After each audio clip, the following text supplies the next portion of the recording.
Assalamualaikum warahmatullahi wabarakatuh. Perkenalkan, nama saya Muhammad Abdul Fattah Hafizi dari program studi Ilmu Al-Quran dan Tafsir Universitas Ibnu Khaldun Bogor. Pada kesempatan kali ini, izinkan saya untuk memaparkan sebuah materi pada mata kuliah Ilmu Ma'ani yang diampu oleh dosen kami, Ustazah Nur Laila Sa'dila, Sarjana Teologi, Magister Pendidikan. Semoga Allah Subhanahu wa taala merahmati beliau. Baiklah, teman-teman semuanya, untuk bersingkat waktu, langsung saja kita masuk ke pembahasan. Teman-teman semuanya, pada hari ini ada 3 konsep utama yang akan kita pelajari bersama, yaitu ijaz, musawah, dan yatanaba. Apakah teman-teman pernah mendengarnya?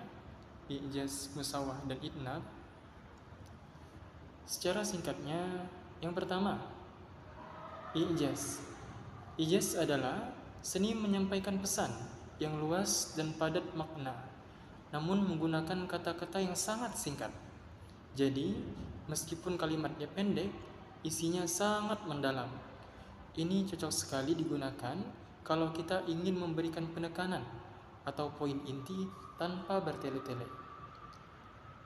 Kemudian yang kedua, sesuai dengan namanya, yakni musawwah, yang berarti sama atau seimbang.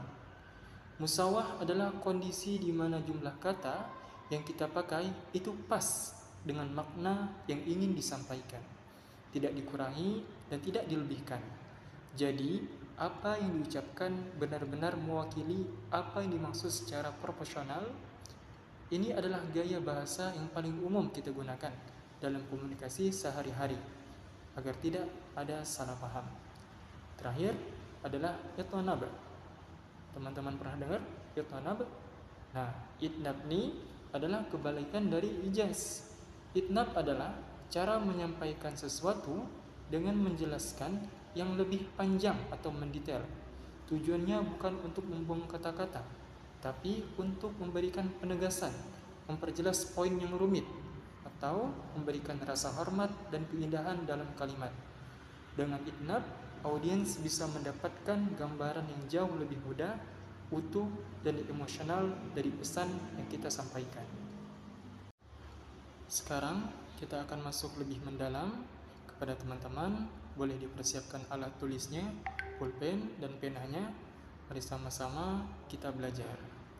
Setelah tadi kita tahu bahwa ijaz adalah gaya bahasa yang ringkas namun padat makna, sekarang mari kita lihat bagaimana cara ijaz ini bekerja.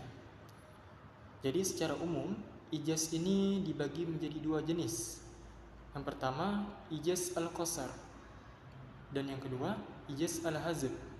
Keduanya punya cara unik untuk membuat kalimat tetap singkat tapi pesannya tetap sampai dengan jelas. Kita bahas yang pertama. Jenis yang pertama adalah ijaz al-qasar.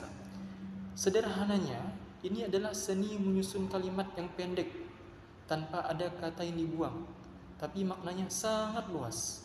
Contoh indahnya bisa kita temukan dalam Al-Quran, surat Al-A'raf ayat 54, yaitu Allah Subhanahu wa taala berfirman, A'udzu billahi minasy syaithanir rajim. Ala lahul khalqu wal amru. Yang artinya, ketahuilah milik Allah segala penciptaan dan urusan.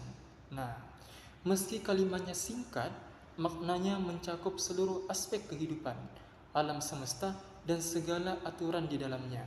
Jadi kalimatnya pendek bukan karena ada yang dihapus, tapi karena pemilihan katanya memang sangat kuat. Nah, ini yang pertama dari ijaz al-qasar. Kemudian jenis yang kedua adalah ijaz al-hazf. Berbeda dengan jenis pertama. Pada ijaz al-hazf ini ada bagian kata atau kalimat yang sengaja dihapus atau dibuang. Mengapa dihapus? Karena bagian tersebut dianggap sudah dipahami oleh pendengar, sehingga jika dihilangkan justru membuat kalimat lebih efektif. Contohnya ada pada surat Yusuf ayat 82, yang secara harfiah Allah Subhanahu wa taala berfirman, was'alil qaryatil lati kunna fiha. Bertanyalah kepada desa. Nah, tentu saja kita tidak bertanya kepada tanah atau bangunan desa, melainkan kepada penduduk desa tersebut. Kata penduduk di sini sengaja dihapus karena secara logika kita semua sudah paham maksudnya. Jadi contohnya di bawah itu, was'alil ahli qarya. Nah, inilah dua jenis ijaz, al-qasr dan juga al-hazr. Sekarang kita masuk ke pembahasan yang kedua, yakni musawwah.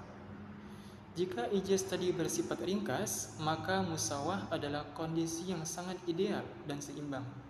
Dalam musawwah, jumlah kata-kata yang kita gunakan benar-benar sepadan atau pas dengan makna yang ingin disampaikan. Tidak ada kata yang dikurangi seperti ijaz, dan tidak ada juga tambahan penjelasan yang berlebih seperti itonab yang akan kita bahas nanti. Jadi prinsip utama musawwah ini adalah kejujuran dan ketegasan dalam berbahasa. Apa yang diucapkan itulah makna yang diterima. Sebagaimana contoh kita bisa melihat dalam Al-Quran surat Ar-Rum ayat 44, Allah Subhanahu wa taala berfirman,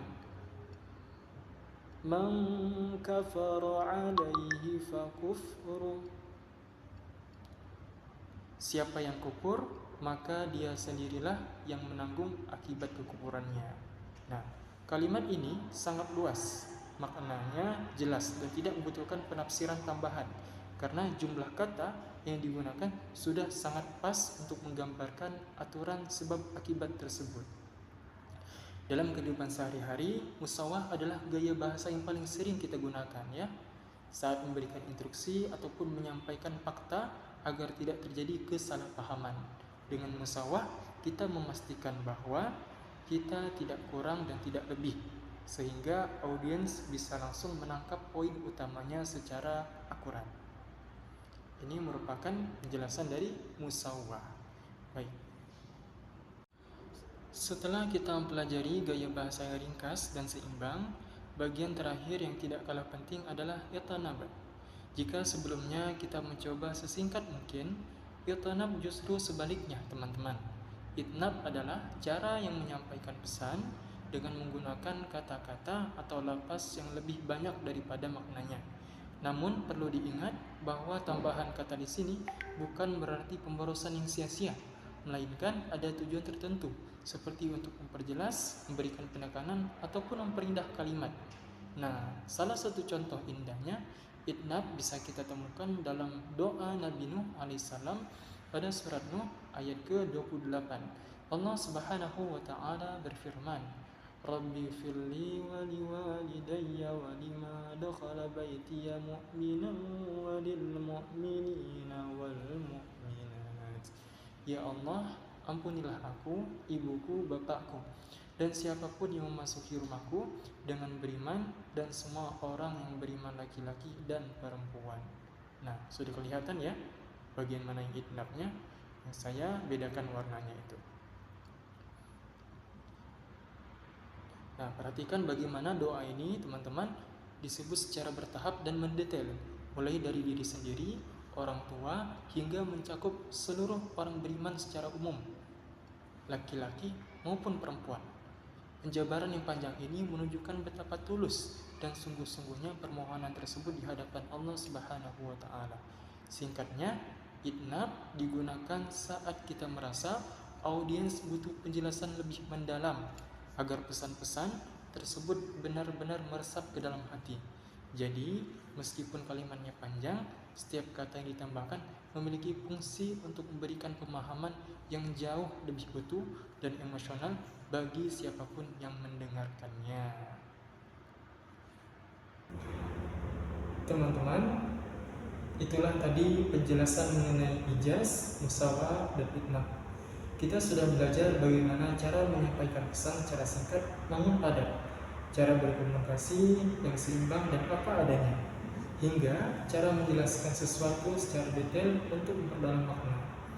Memahami ketiga hal ini dapat membantu kita untuk menjadi komunikator yang lebih cerdas, karena kita tahu kapan harus berbicara sedikit dan kapan harus menjelaskan lebih banyak, tergantung pada situasi yang kita hadapi.